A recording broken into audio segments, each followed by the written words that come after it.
It's green for go. They're racing. He says go. He says ta-da. And Tiger Tara roars away from them on the home turn. Here comes another big boil over. Equine athleticism at its best. The king is in the castle once more. This is in one race. The rest are almost in another postcode. She is a star with a capital S. It's going to be a triple treat, a miracle three-peat.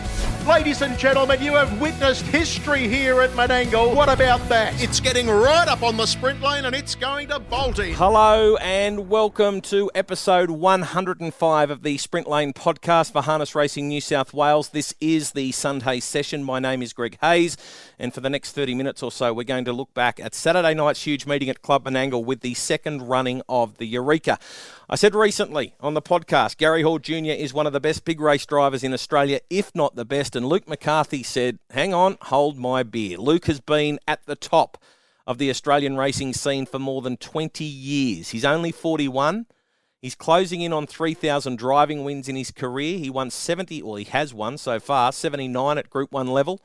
He's also closing in on 500 training wins in his career. When you combine that with the 1,005 wins that Belinda McCarthy has trained and the 701 winners that Craig Cross trained during his time at the helm of the stable, the record is simply outstanding. Slip and Slide was probably the first real star Luke was in charge of. Hard to believe Slip and Slide had his first start back on the 31st of January 2003.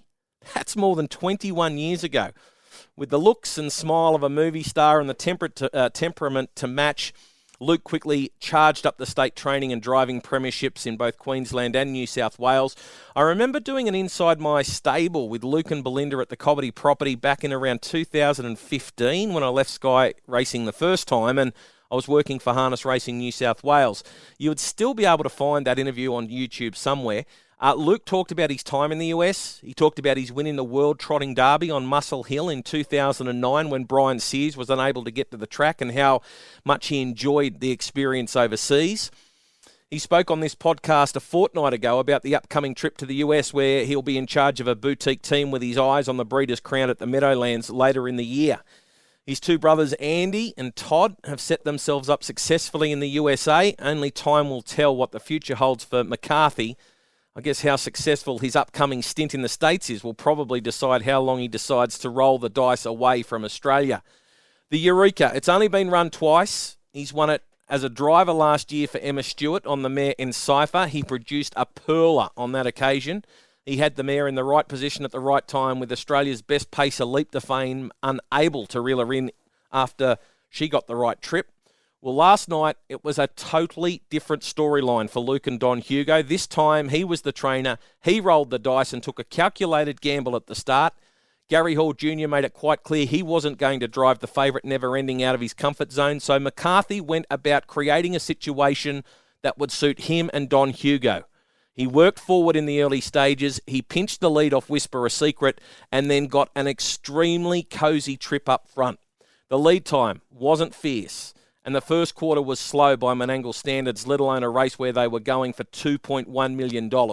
By the time they had hit the cages in the back straight, the favourite was out of commission, too far back, and effectively there was only a handful of hopes as they turned into the straight. McCarthy saved up a final sprint for the finish. Don Hugo did the rest and rocketed up the Menangle straight in a blistering 26.1 seconds, making it mathematically impossible for the backmarkers to score. Luke pinched it, he outdrove his rivals and metaphorically pulled their pants down in the process. The race lacked a horse that could do the bullocking work, and the strongest horse in the race that could do some work was the one that rolled to the front when McCarthy said go in the early stages.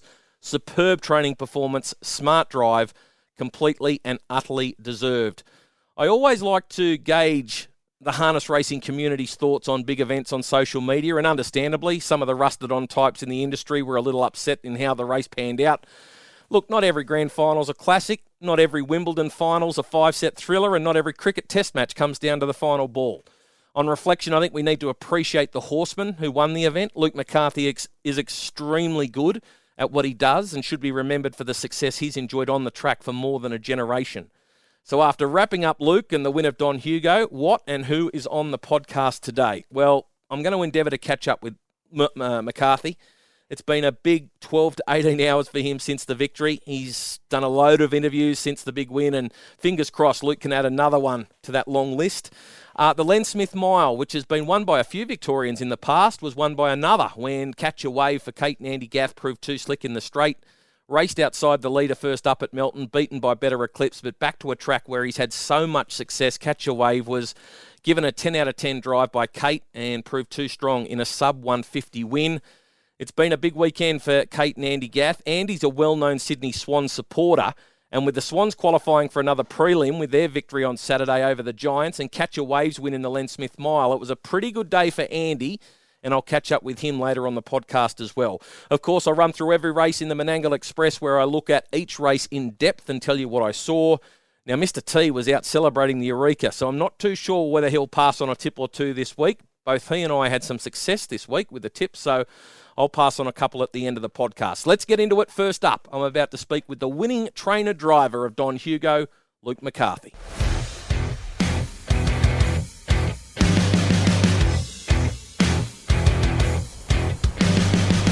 Third quarter, 28. First into the straight here is Don Hugo. Over high above, waiting on the runners, Whisper a Secret. They were followed further out on the track, trying to get home now by I Keep Smiling. Still there, Major Delight. There's no never ending for the time being. It's trying to wind up. It's coming with a flurry. And Captain's Knock's getting out, but it's still Don Hugo. He's packing plenty of power. Don Hugo wins it for McCarthy again. Goes home to beat the fast finishing Bay of Biscay. What a run it. Well, another Eureka and another Luke McCarthy victory. This time not only as the driver, but also as the trainer with Don Hugo, proving too strong. And Luke's joining me to have a chat.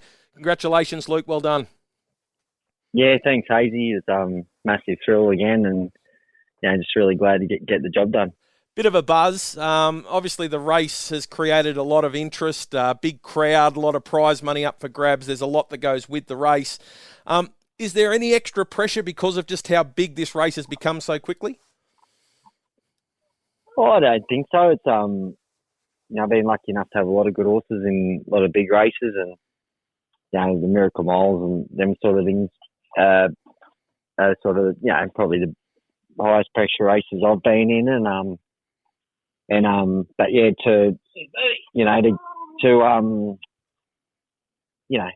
any sort of big race like that, there's always that added pressure. But just more or less concentrating on the horses and making sure they're spot on all week, and they're really good for the connections going into it.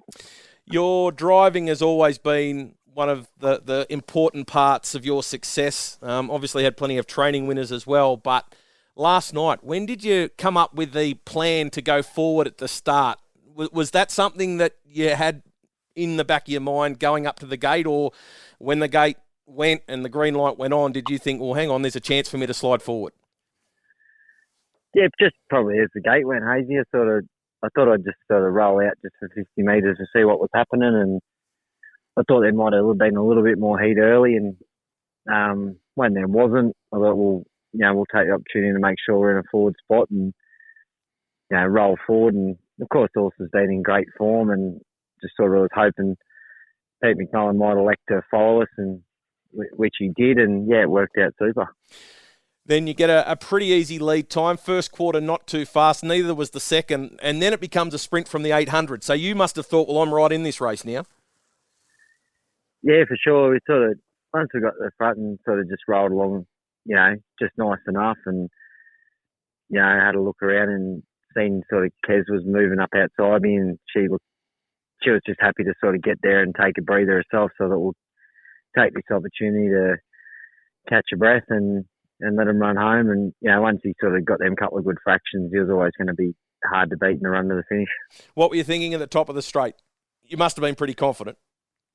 Oh, yeah, but in such a good field, you can never be too confident. You just hope that you can kick home strong enough, and sort of, quality horses chasing you down, so you never over till you hit the line. And, just a huge thrill once we got over the line first. Did you get the I Keep Smiling out the side of your eye coming out 3 wide when you were turning for home, or did you not see her?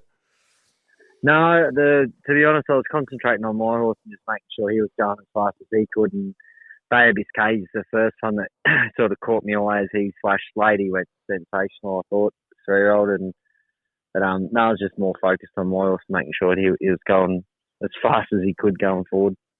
Winning a race, for Tony LaCastro, who you've had great success with, also winning a race where John Singleton's involved, does it give you a bit of a buzz? Oh, for sure. And, the John Singleton and Graham Campbell and, of course, Wendy and Jason and Emma are part of the spot, got involved in Hugo nice and early after his great run in the Rising Sun. And, it's great for them to, come up with the winner. And, of course, Tony, I've had horses with Tony for years and great friend of mine. And, he's put a lot into the industry, Tony, and for him to come up and get a good horse and win a big race. And not only a big race, the world's richest race is, just huge for him and all of his family and friends are there. So, I know they thoroughly enjoyed it and hopefully, it's only the start of this horse's career on the big sort of race level for him. So does he now head towards races like the Inter Dominion and the Miracle Mile early next year? Yeah, definitely. We're just going to give him a couple of these weeks now and he'll be set for the Inter Dominion. He's a horse that's come a long way in a short time. Have you always had an opinion of the horse? Yeah, look, we've always liked him. At 2, we didn't race him much. I think he won his first race at Newcastle, and he didn't over-race him at 2. He wasn't overly big, and just Tony done a really good job spelling him. He always goes to Tony's and has a break, and just developed each time. And as a 3-year-old, he come back and he went to Clayton Nemers and done a good job down there. Got his Vic Bred bonus and come back up. I took him to Queensland last year. He actually got into the Rising Sun and run 5th in the race behind Leap to Fame. So, he's just progressively got better, had another good spell, Miracle Mile, Carnival Super, and he just kept going to the next level each time we've given him a break. What did Greg Sugars have to say to you after the run of I Keep Smiling? She went a cracker too. Yeah, Greg was really happy with her. She ran a super race. Like the way the race panned out, it was perfect for Hugo, not so much for any horse off the speed. So, she's only got beat 7 metres and had to come 3 and 4 wide in a really quick last half. So I was still thrilled with her run, and she's a top mare, and I'm sure she's got a lot of big breakers in her still too. Mate, was it a tough decision to pick who you were going to drive? You obviously said you wanted to wait until the barrier draw. You've obviously had a lot of success for both owners. Was that a tough decision for you?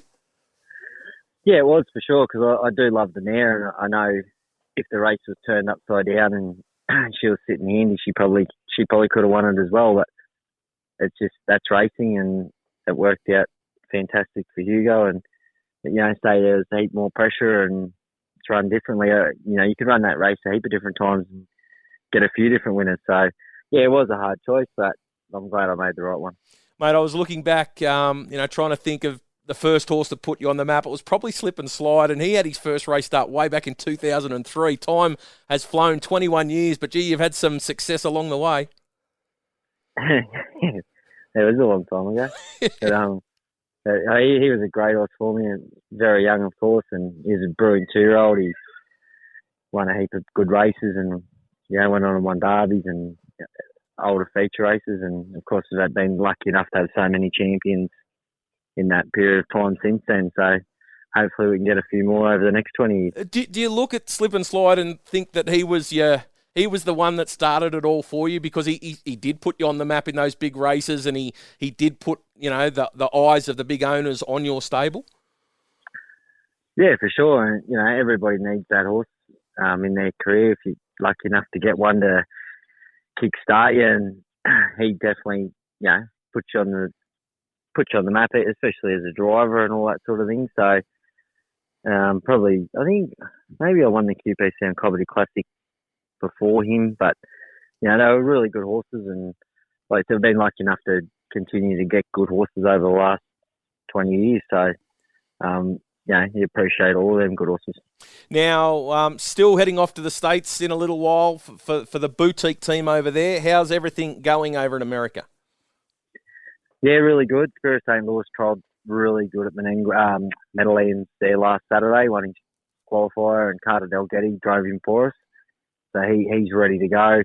Bondi locked down Mahomes. Muscle Bard had their first runs at Chester. Bondi and Mahomes both run third.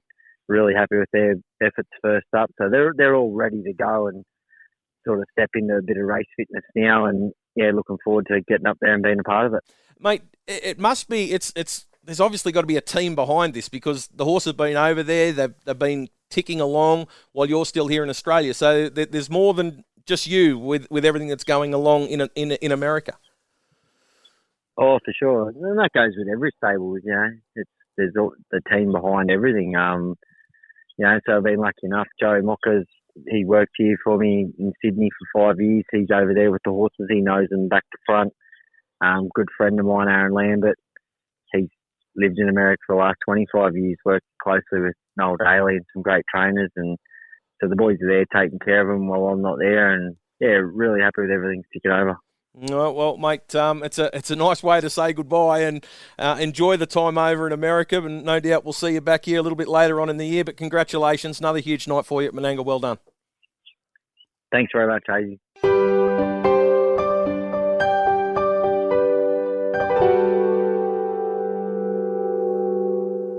And the next quarter, 28 and first into the straight here is Major Moth. Under pressure now, Speak the Truth as they straighten. Out after them is Catch a Wave. The inside Max Delight waits on a run. Hector's driving up behind them. Can't find a better man, MacDan. The leader, Major Moth, trying to get to it is Catch a Wave. On the inside, finishing hard is Max Delight, but going to the leaders, Catch a Wave. Late getting out, District Attorney, but Catch a Wave's in front, and Catch a Wave wins the Len Smith Mile. Second, District Attorney, I think it owes in front of Max Delight and MacDan. Catch a Wave, he loves Menangle, and on Saturday night he added the Len Smith Mile to his list of big race victories on the track. Andy Gath is the man that puts the polish on Catch a Wave, and he's joining me to have a chat. Congratulations, Andy, well done. No, thanks a lot, Greg. He does love Menangle, so getting that big win there was a bit of a thrill. He's a horse that always seems to step up for the big races. He was beaten first up by Better Eclipse and had to do plenty of work in that race. But Saturday night, Kate produced a 10 out of 10, got into the right spot in the race, and then the horse did the rest. Yeah, I went back and watched a fair few replays of Len Smith Mile, and they're all pretty competitive races, and there's never much between first and last. And we sort of thought from the draw we'd probably go forward, and if he was fortunate enough to get a good run, with that extra run under his belt last week, we thought he'd go pretty close, and everything went right, and Kate drove him terrific, and yeah, it was enough to get the job done. But it's one of those races you could run over, a few times and change the barrier draws and get a different result every time. But at least he had the luck and he's good enough to win. Going back 10, 15 years ago, I know you used to, you'd walk around the parade ring with Kate and, give her last-minute instructions. Does that still happen, or do you let Kate do it all her own way? For big races, she'll ask a million questions because she wants to be prepared. And, so if plan A, B, C or D doesn't come off, it's gone through her mind that she can think really quick. So, we like to think most races anyway, but especially big races, we go through every different scenario that there could be. So, when she has to make a quick decision, she can make it on the run because she's already thought about it. So, obviously I'm just watching from the grandstand. She's the one pulling the reins and has to do it, but, she's going out there fully prepared. What did you think at the top of the straight when Kate got him into the clear? Did you think he was the winner? Yeah, I thought it was his race to lose. Even though he'd done a little bit of work early, the tempo wasn't that great, and a lot of his main danger was probably behind him. And when Kate sort of pulled him out, it looked like she had the leader covered. So I thought, it would have been disappointing if he didn't win really at the top of the straight. So what do you do with him now? Where's he go? Yeah, obviously the Victoria Cup's his next big target. Leap the Fame's going to be down for that, so it's never easy taking on a champion horse like him. So, but it's in her own backyard. I think it's the second week of October. There was a Kilmore Cup in between, whether I tackled that or not, I haven't decided yet, but he's travelled home really good, and looking at him now, he's honing into his feet, so he's a seasoned traveller now. It doesn't seem to worry him, so but that's his next big target. With all the success that he's had in WA, will you think about a trip to WA during their carnival, or are you going to stay closer to home? No, the plan is to go to WA if I can get a suitable flight. Obviously for the West Australian Cup, it's sort of mid-November. We're happy to miss an interminion with him again in favour of going over to WA. But if we can get suitable flights and he seems well, we'll definitely go back over. He loves Gloucester Park. Yeah, I think the tempo of the racing sort of really suits him. A lot of times he probably gets beat in Melton, when he draws the back row because the tempo's not that quick and the last quarter's really solid, so it's pretty hard to get into it. But Gloucester Park, they drive pretty aggressive and it's a truly run race all the time, so it really sort of suits him coming off the speed and being over there. But fortunate last time doesn't mean you're going to have the same luck again, but we're happy to go over anyway. Do you think the horse gets the credit he deserves? Like, he's won some massive races in his career, and he's still only a young horse. He could end up with a super CV at the end of his career. Obviously, he's come along at the same time as Leap to Fame, but for mine, he might struggle to get the headlines that, say, Leap to Fame gets. Yeah, it probably does, and Leap to Fame deserves all the accolades. He's got so far. He's just, they're two different type horses. He just brutalised this year, and we're probably at a stage of our career that we need things to go our way. But he's got a pretty good highlight reel, Catch a Wave. He's done some amazing runs, in his career so far, and he's passed the $2 million. Not a lot of horses do that. So, we're very proud of him. He gets ridiculed a little bit, but doesn't really worry us. People entitled to their opinions, but we know what he's achieved and what he's achieved for the Matthews family and Kate and myself. Mate, just take me back when he had that problem with, you thought it might have been a serious issue with his leg, but it turned out not to be? Yeah, it was in the Geelong Rocket, and in the run you could see he was very uncomfortable and sort of was running in, running out really bad and wasn't pacing quite as good. And then after we hosed him, he couldn't really put his foot on the ground, and we thought he might have cracked a passenger or something, and sort of got him home and parked the float right near his yard. And, he was significantly lame, and the next day sort of got him to the vet clinic and found it was a corn in his foot, which was, took a couple of days to get over, and I probably actually took a week to get over. And sort of, you were relieved at the time there was no fracture there or anything in his pattern, and, that sort of ruled him out of the, taking on the Menangle Mile again, because we just sort of missed out on a fair bit of work. But in our favour, we got to go to Perth. We got that slot for the Nulla Ball. So sometimes things work out for a reason. So, instead of spending a lot of time on the sideline, he spent about 3 or 4 days off, I'd say. And touch wood, he's been good. He's had no other dramas. No, he's been really good. He just sort of he's a horse that hasn't had much maintenance at all. Vet hardly ever looks at him, so we've been fortunate that way, and hopefully it stays that way. He's got really good conformation. He's a good going horse, so hopefully that will hold him together a little bit longer. Mate, there's another pretty special horse that's in the stable at the moment. Call Me the Breeze. Yeah, again, fortunate. I was very happy to take that phone call and asked if they have any room for him, and I'm ready jet. But I definitely had room for those two, and they both achieved a lot before they got here, and and Call Me the Breeze. We've already know what he's achieved in his short time in Australia and what he achieved overseas as well. So he's a quality horse. Again, we've got to take on another champion. Just believe every time we sort of race in the big races, which is always a challenge. But had a victory over him before, and hopefully he can have a couple more going forward. Will you stick in Australia with him in the short term? Originally, Pat wasn't too keen to go to New Zealand with him. He's not qualified from the standing start, and obviously hasn't raced in the standing start in the Dominion Handicap over there. But we have chucked a nomination in for him and I'm Ready Jet just to keep our options open. So we sort of see what eventuate down the track. I don't think after the Bill Collins Mile in October, there's probably not a lot of races for the trotters until the next season. So it still might be an option, and he might go to New Zealand. You love a trotter, and you've had some good success with trotters over the past. Yeah, no, the challenge at the time got some here that doing your freaking head in, to be honest. But to get quality trotters like those two just to sort of rock up on your doorstep, pretty fortunate to be in that position.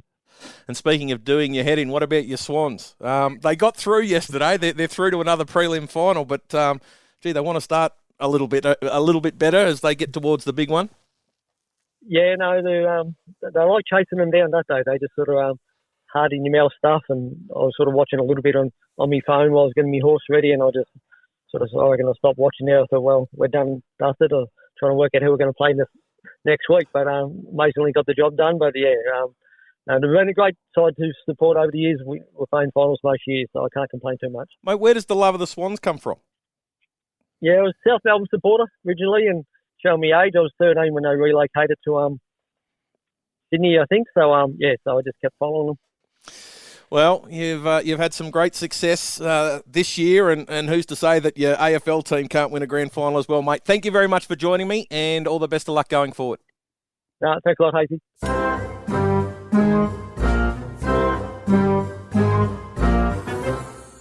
Menangle Express time, race 1, and the fave was Curly James at 1:55. There was a lot of speed early in this one with Arden's Ace, Where You Been Boppin' and Curly James all looking to get forward at the start.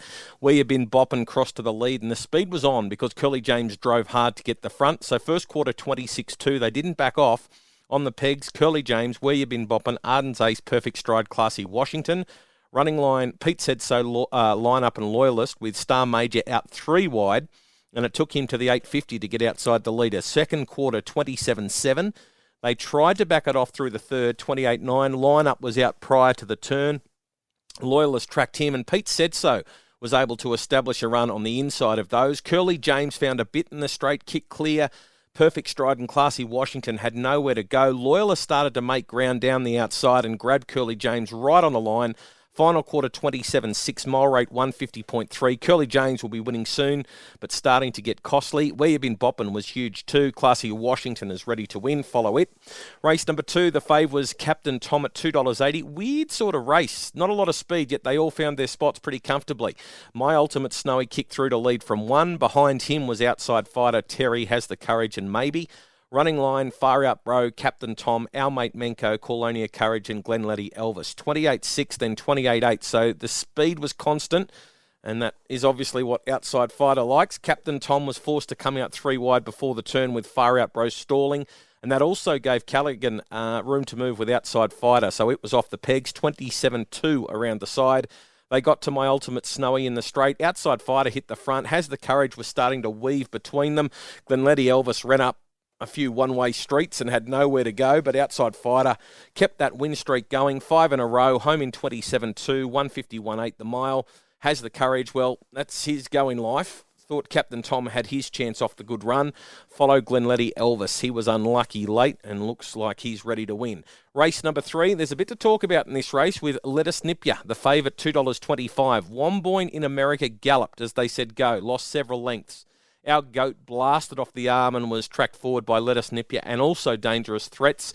And the two faves went to war with neither driver relenting for the first 800 metres. On the pegs, Let Us Nip Ya, Our Goat, Kick the Switch, Memphis Fury, Larrick and Lenny. Running line, Dangerous Threats, Raise Redemption, Paradise Point, Womboyne in America.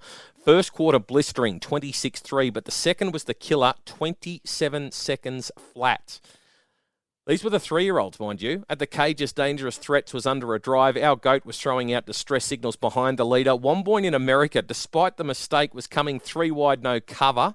Dangerous Threats was able to drop in on the leader's back as Our Goat dropped away, approaching the turn. 27-8, and it was a slog up the straight. Let Us Nip Ya got right away. Paradise Point tracked Womboyne in America and then came out for a late challenge, cutting into the lead. Dangerous Threats was getting tired after doing all the work. Kick the Switch was starting to make ground. Let Us Nip Ya home for favourite backers, 28-7, a mile rate of 149.8. Paradise Point was good. Dangerous Threats brave. Womboyne in America, huge after bombing the start.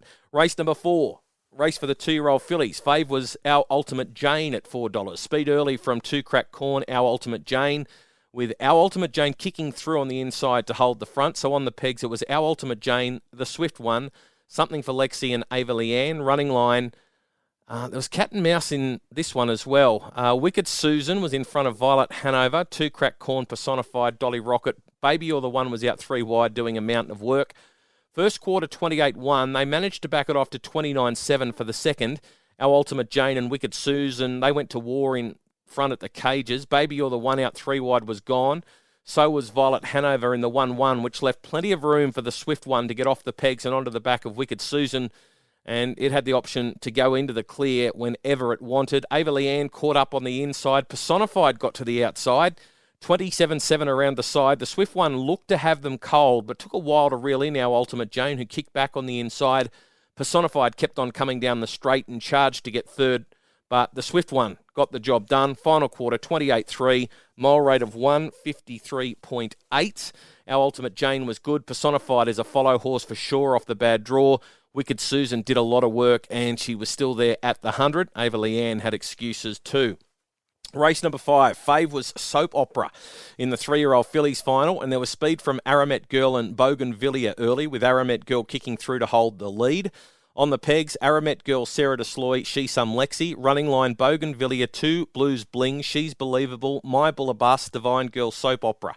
First quarter 27, then a slow 29-3 second quarter. So the leader got every chance. My Bullabus tried to get the 3 wide train going before the turn, with She's Believable taking the bait and shooting up 3 wide. 29-1 around the side.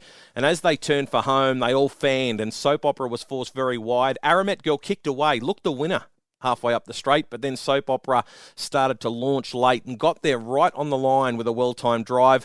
27-9 up the straight for a mile rate of 153.3. Winner was good. Aramet Girl had her chance in front. My Bullabus made ground late and Sarah DeSloy held on to 4th after getting a soft run in transit. Race 6, the Stockade. Fave here, Dangerous at $2.50. There was speed from Ragazzo Di Tilly, I Break the Line, Dangerous and Craftsman's Charlie in the early stages, with Craftsman's Charlie working across the from the wide draw to cross Ragazzo Di Tilly, but then it came around Craftsman's Charlie for the retake, and they went into single file. So it was Ragazzo Di Tilly, Craftsman's Charlie, I Break the Line, Dangerous, Oliver Dan, Doug's Platter, Mick Danger and DeGoey. The lead time, 48.2. The anchor started to go out, so Cam Hart came off on Oliver Dan to try and flush Dangerous out, and it worked, with Sanderson popping out at the judge with a lap to go. So the running line started with Dangerous, followed by Oliver Dan, Doug's Platter, DeGoey. Quarters 31-2, 28-6. Ragazzo Di Tilly looked to be under pressure approaching the turn. Craftsman's Charlie was being felt for as well. 27-8 around the side. Dangerous went full bore, rolled to the front, but Oliver Dan was produced and he ran past Dangerous. I Break the Line, got a shot on the inside. Doug's Platter started to warm up late. Really good drive, Cam Hart on Oliver Dan. Outsmarted his rivals and proved too strong. Not a lot from the beaten brigade. I'll get it out. They all seem to have their chance. Race number 7, Major Moth was the $3.10 fave. There was speed early from Mac Dan and Major Moth, with Major Moth holding up in the run to the first corner. On the pegs, it was Major Moth, Max Delight, District Attorney Hector. Running line, Speak the Truth, Catch a Wave, Mac Dan, Can't Find a Better Man and Better Eclipse.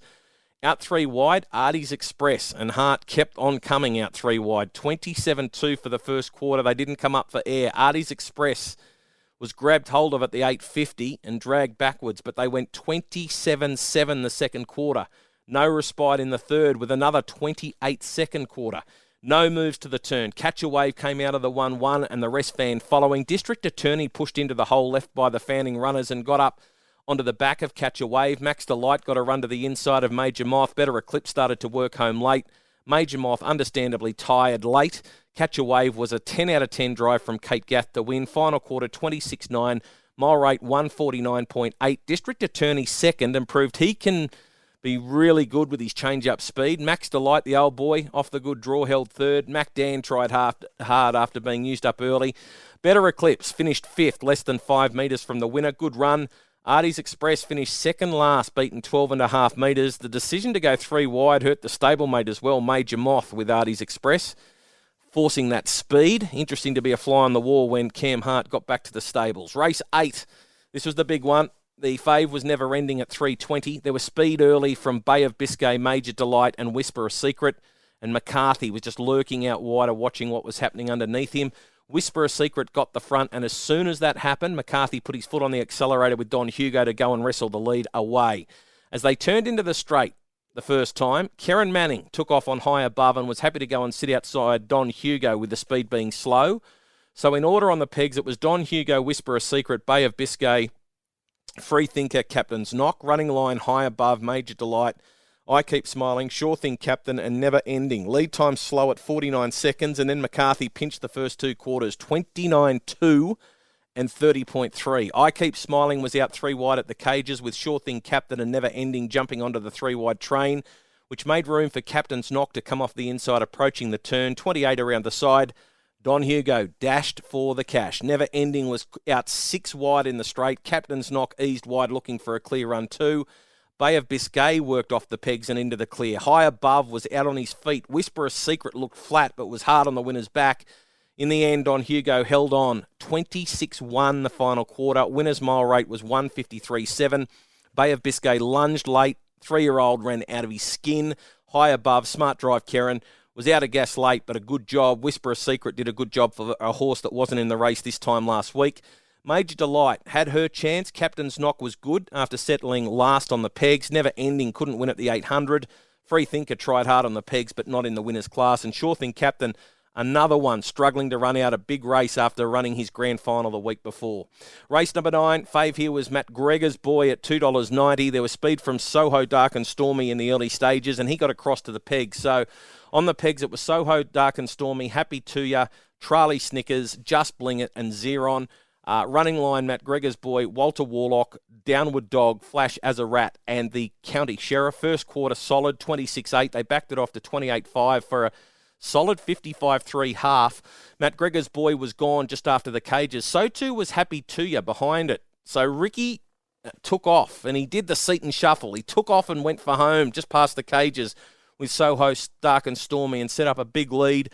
Walter Warlock was forced out 3 wide earlier than it wanted, and Charlie Snickers had to come off the pegs as well. 28 seconds around the side.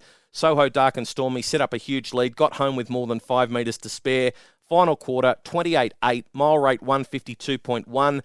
Walter Warlock brave after taking off earlier with the death seat horse stalling. Xeron, massive, came wide in the straight and then had to go back to the inside for a clear run late. Big effort, Xeron. And Charlie Snickers battled on well for 4th.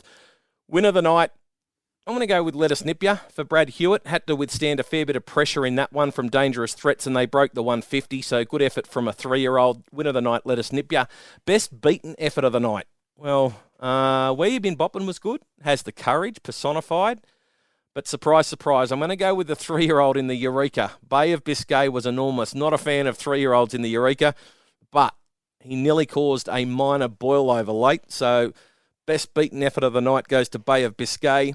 And best drive of the night, well, there were a few. McCarthy mesmerised them in the Eureka. Kate Gath produced a 10 out of 10 on Catch a Wave. The swift one for Gary Hall Jr. was pretty too, but Cam Hart on Oliver Dan. He drove the perfect race. He pulled the chain of Ryan Sanderson. He got him out when Cam wanted him out, and that gave Oliver Dan the run of the race. So Cam Hart gets drive of the night. Winner, winner, chicken dinner. Winning. Hey, that's pretty good. Winner! That was legitness. To that I say, all right. Wow, winning. Bam! Just like that. That's all there is to it. That's all there is to it. A winner! Just like that. And the winner is... Well, we both had a winner this week, so congratulations to Mr. T. Mine was a little bit better than Mr. T's. Red Reactor paid $9.50 on Tuesday. Mr. T found Mammal's Alibi and got $2.50. So this is round 3. After week 1, it's 1-1 in the tipping comp. And I'm plus $75. Mr. T's plus 5. Now, Mr. T, he's got his 2 tips through. They're both for Young on Tuesday. Race 4, number 1, Ultimate Trouble for Nathan and Jet Turnbull. Was a winner 2 starts ago at Parks. Was down the track at Cowra on Sunday, so we'll be having its 3rd run in the space of 5 days, but Mr. T likes them on the quick backup. So race 4, number 1, Ultimate Trouble, and race 5, number 3, Rocket Boy for Nathan Turnbull and Jai Coney. Failed to run a place in its past 5 starts, but has been around the money. Finished 4th last start when beaten less than 2 metres, and looks a much more suitable race. Might take some catching. So that is race 5, number 3, Rocket Boy. My 2. I'm going to stick with the strength. Jimmy Douglas and Ian Wilson. Race 5, number 3, Kate's Virtue. This is Menangle on Tuesday. She needs things to fall away. She can't do a lot of work. She needs to find the right spot in the race. But from the good draw, she should position up okay. And she does want to find the line. So Menangle Tuesday, race 5, number 3, Kate's Virtue. And race 9, number 9, Major, is going to be short, but looks perfectly placed in this race. Finished 2nd, first up from a spell behind Terry. Was warming up late on that occasion. The Grimson stable backfiring on all cylinders, and I think Major will take some holding out late in that event. That's race 9, number 9, Major at Menangle. So the 2 from Mr. T are at Young on Tuesday, and my 2 are at Menangle. Big thank you to both Luke and Andy, Luke McCarthy and Andy Gath, for joining me on the podcast today. It is out a bit later than normal, but I wanted to make sure I got the 2 big guns on the podcast this week, so I do apologise for the podcast coming out after lunch on Sunday. Hope you've enjoyed the podcast. I'll catch you again next Sunday for another edition of the Sunday Session. Bye for now.